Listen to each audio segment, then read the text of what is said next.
lalaking ipokrito niyang si Sara Ilago.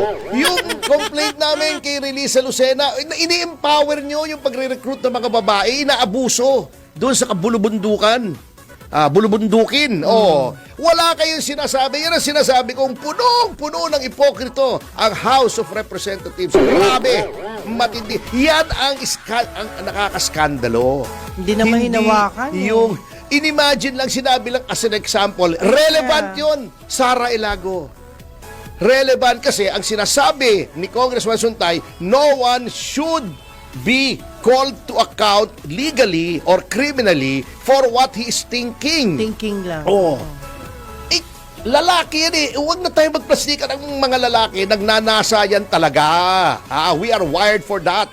Let's not be hypocrites. So, ako dati pinagnasahan ko rin si Sara Ilago eh. Naamoy ko nung hearing namin sa DOJ. What I emphasize, magalit na kayo kung magagalit yun sa akin. I don't care.